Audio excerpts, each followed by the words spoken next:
In this video, I'll guide you through how to add or change your logo in PracticePanther. Adding your firm's logo is a simple but important step if you use PracticePanther to send invoices or quotes to clients. A professional logo helps reinforce your brand and makes your documents look more polished and trustworthy. Fortunately, updating your logo only takes a few moments, and everything can be done directly from your PracticePanther dashboard. To begin, sign into your PracticePanther account and make sure you're on the main dashboard.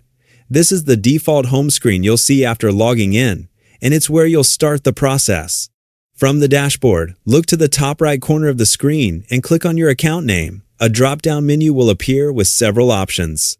From that menu, select Settings to open your account configuration page.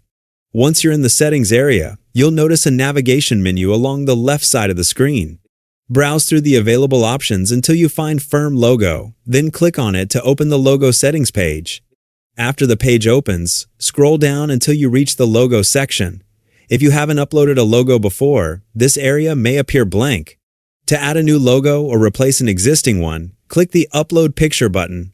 Select the logo image you'd like to use from your computer and wait for it to finish uploading. Once the upload is complete, your logo should appear in the preview area right away. This allows you to confirm that you've selected the correct image before saving your changes. If the preview looks correct, continue by scrolling all the way to the bottom of the page. At the bottom, click the green Save button to apply your new logo. After a brief moment, the page will refresh, and you should see a confirmation message near the top of the screen indicating that your changes have been saved successfully. From this point forward, whenever you generate and send invoices or quotes through PracticePanther, your uploaded logo will automatically appear on those documents. This gives your client-facing paperwork a more professional appearance and helps maintain consistent branding across your communications. And that's all there is to adding or changing your logo in PracticePanther. As you can see, the process is quick, straightforward, and only requires a few clicks. Once your logo is uploaded and saved, your documents will reflect your firm's branding automatically, helping you present a more polished and professional image every time you send an invoice or quote.